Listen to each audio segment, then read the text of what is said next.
centro de la pampa vive un pimiento. Sol y viento pa' su vida, sol y viento. Hello, I'm Patrick Barnard. Welcome to the 24th edition of the Pimento Report. Today we are going to re-experience a nature walk that took place on April 24th of this year. It was a walk to see spring flowers in a place called Woods No. 3 in the west of Montreal Island. Those woods are now part of a Montreal municipal park thanks to the work of the Green Coalition, and its Vice President David Fletcher took us on this walk through the woods. Included in our walking group was Marilyn Gillis of the organization Save the Park Sauvons le Parc, and it's her voice you will hear in the background asking questions. Woods No. 3 is a living example of the vital importance of preserving green space on the island of Montreal. David Fletcher began by telling our walking group about co-evolution in a woods system, how organisms develop together. What are you going to show us today? Well, I think, I mentioned how about these things have co-evolved over a long period of time, and I think I'd like to demonstrate to you how that has taken place and how it's still in the process of taking place. Yeah. Those are not petals, they're sepals. 3's the key number, and so you've got as many stamens as you have in the calyx and corolla, in the perianth. And 1, 2, 3, 4, 5, 6. And so that's the pistil. That's the pistil, which is a three-chambered pistil. Oh, it has 3 common names. One is dogtooth violet, trout lily, because you can see the speckling in the leaves, which looks like a trout that we've got here in the rivers up north. And yellow adder's tongue, did I say that one?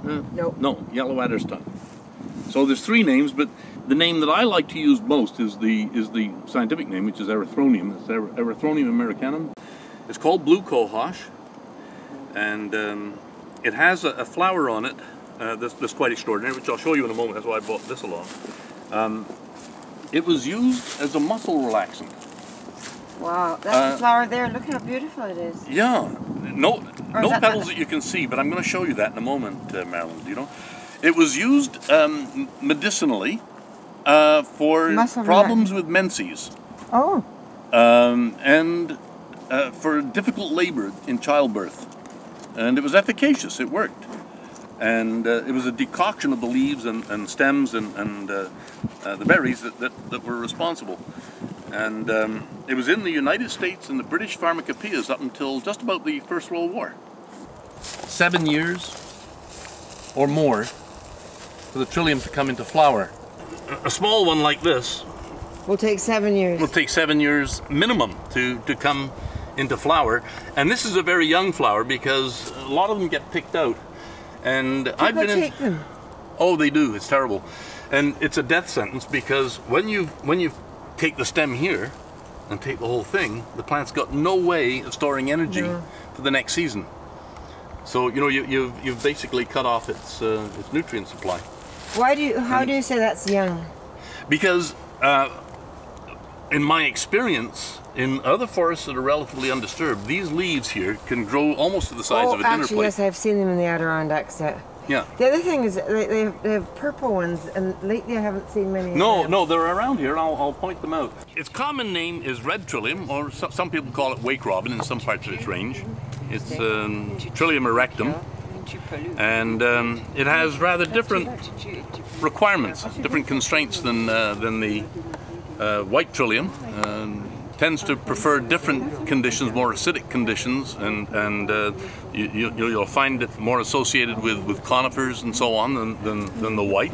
Now this plant, this flower has amazing strategies, right? I wonder if you could explain that. The color of the leaf is an imitation of flesh. The flesh of animals that would die on the forest floor, and so for pollination purposes uses that stratagem to draw insects.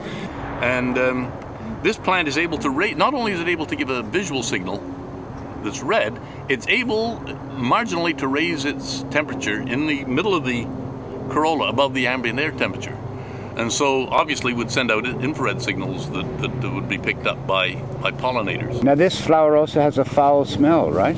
It has a very foul smell that obviously is attracting pollinators as well. You know, using another stratagem to draw in the pollinators that it requires. There are economic constraints placed on every living thing besides humans.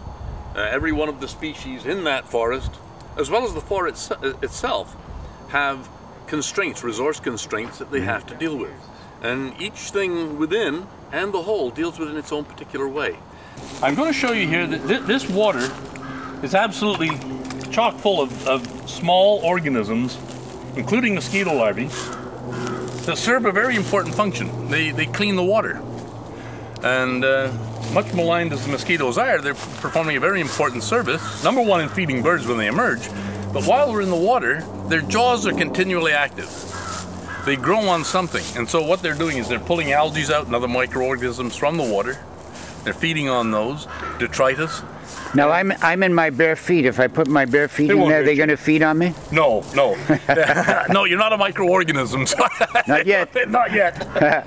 But this is the thing, and I can see right now that they're in two stages. There are larvae, but mostly they've arrived at the pupa stage. Maybe a little earlier than they might have, given the temperature and what.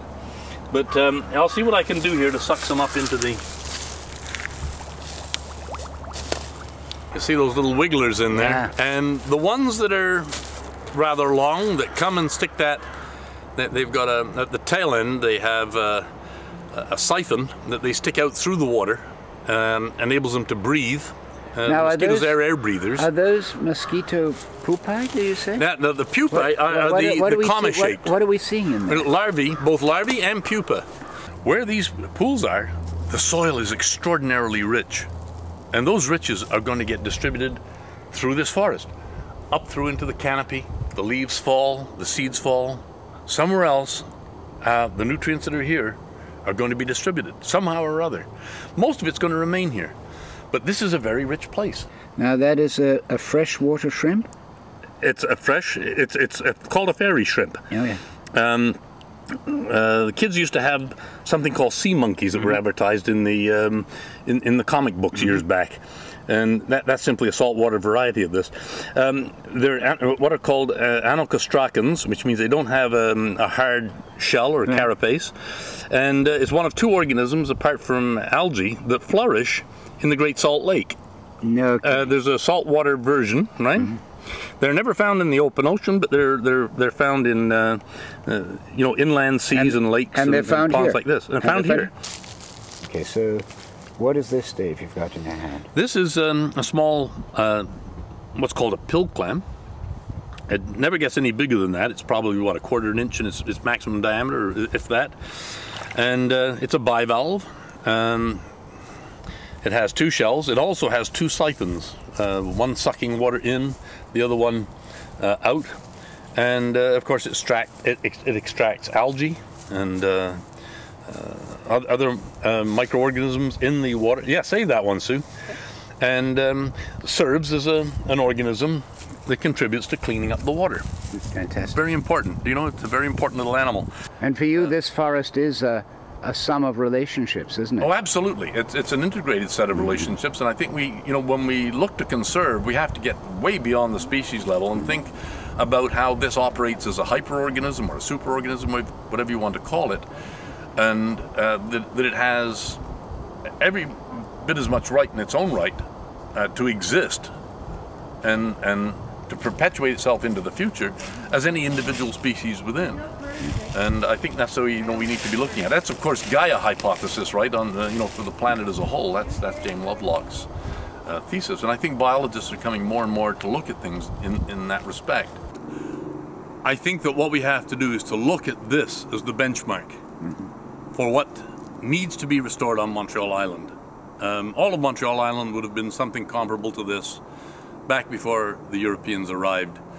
It's the Europeans that have put the Western ethos, if you like, that has put the planet in crisis. And I think we have to return to something simpler and something more benign.